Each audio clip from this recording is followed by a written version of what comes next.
بسم الله الرحمن الرحيم.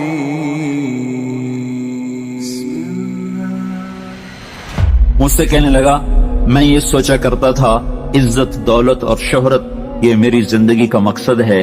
صرف 22 سال میں مجھے سب کچھ مل گیا، عزت بھی، دولت بھی، شہرت بھی، لیکن دل اسی طرح پریشان. 100 بار چمن مہکا، 100 بار بہار آئی، دنیا کی وہی رونق، دل کی وہی تنہائی. تو رونق بھی ہے، بہار بھی ہے، پھر دل کیوں اداس ہے، پھر دل کیوں پریشان و غمگین ہے؟ کہ اس سوچ نے مجھے یہ مجبور کر دیا کہ میں نے مقصد کے انتخاب میں غلطی کھائی ہے. مقصد کے پانے کے بعد تو آدمی چین میں آتا ہے. مجھے اگر عزت دولت شہرت میرا مقصد ہے، مجھے مل چکا ہے، پھر مجھے چین کیوں نہیں، پھر مجھے سکون کیوں نہیں؟ تو مجھے پتا چلا کہ نہیں، مقصد زندگی کچھ اور ہے. میں نے کہا شکر کرو تمہیں جلدی پتا چل گیا. بعضے تو زندگی گزار جاتے ہیں اور انہیں موت تک نہیں ہوش رہتا کہ میں کیوں آیا تھا اور میرا کیا مقصد تھا. جو لوٹ آئیں کچھ کہنا نہیں، بس دیکھنا انہیں غور سے، جنہیں منزلوں پہ خبر ہوئی کہ یہ راستہ کوئی اور تھا. چل چل تھک گئے، جب آگے پہنچے تو دیکھو غلط جگہ آ گئے. واپس مڑنے کا وقت ختم ہو چکا ہے، شام ہو چکی ہے، اندھیرے چھا چکے ہیں، اب واپس مڑنے کا راستہ نہیں ہے. شکر کرو کہ اللہ تعالیٰ نے ہمیں ایمان کی دولت عطا فرمائی. اور تم 22 سال کی، تم جلدی 30 برس کی عمر میں ہی تمہیں ہوش آ گیا کہ نہیں میری زندگی کا مقصد کوئی اور ہے. اس نوجوان نے کہا ہم دن میں 5 نمازیں پڑھتے. اس لڑکی نے کہا یہ تو بہت زیادہ ہے. تو اس نوجوان نے کہا لمبی خیر بات ہو جائے گی، آخری بات بتاتا ہوں. تو جب وہ بات ختم ہو گئی تو اس لڑکی نے آگے ہاتھ بڑھایا کہ اچھا خدا حافظ. تو اس نوجوان نے کہا میں آپ کو یہ ہاتھ نہیں لگا سکتا. اس لڑکی نے کہا کیوں؟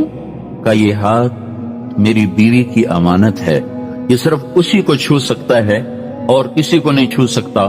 تو لڑکی کھڑی تھی، اس کی چیخ نکلی اور زمین پہ گر گئی اور اس کی ہچکیاں لگ گئیں اور وہ پھوٹ پھوٹ کے رونے لگی اور کہنے لگی وہ لڑکی کتنی خوش قسمت ہے جس کے تم خامند ہو، کاش یورپ کے مرد بھی ایسے ہوتے. اور روتی ہوئی آنسو بہاتی ہوئی اٹھ کے چل دی. تو اشفاق مرحوم کہنے لگے میں نے اپنی بیوی سے کہا بانو آج وہ تبلیغ ہوئی ہے کہ لاکھوں کتابیں چھپ کر بھی وہ پیغام نہ پہنچتا جو یہ لڑکا اپنے عمل سے پہنچا گیا. تو ہمیں ایک زندگی کا میرے عزیزوں مقصد ملا ہے. اللہ ہماری منزل ہے، ہم اللہ کو سامنے رکھ کے زندگی گزارنے والے ہیں. ہم آزاد نہیں ہیں، ہمیں اللہ دیکھ رہا ہے، ہماری اللہ سن رہا ہے.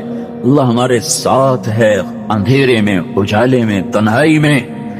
کسی سے بھی چھپ جاؤ، اللہ سے نہیں چھپ سکتے. کہیں چلے جاؤ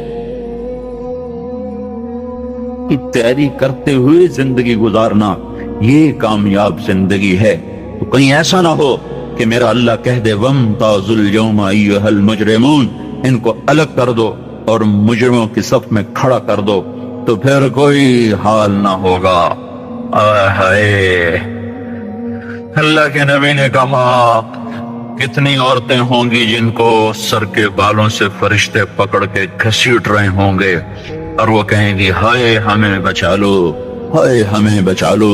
اور کتنے مرد ہوں گے جن کے جبڑوں میں ہاتھ ڈال کر فرشتے ان کو گھسیٹ رہے ہوں گے، وہ کہیں گے ہائے ہمیں بچا لو، ہائے ہمیں بچا لو.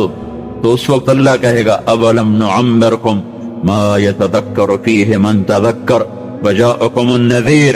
میرے بندے یہ چند آنسو دنیا میں بہا لیتا، جو آج تو کر رہا ہے دہائیاں دے رہا ہے، یہ تو دنیا میں دے لیتا تو آج اپنے رب کی رحمت کو دیکھتا. تجھے بتانے والے بھی آئے تھے، تمہیں سمجھانے والے بھی آئے تھے، لیکن تو مذاق اڑاتا رہا، تو ان کے ساتھ مستیاں کرتا رہا.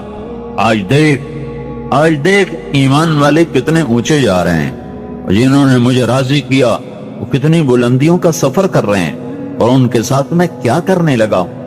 یہ کامیابی اس کو ملے گی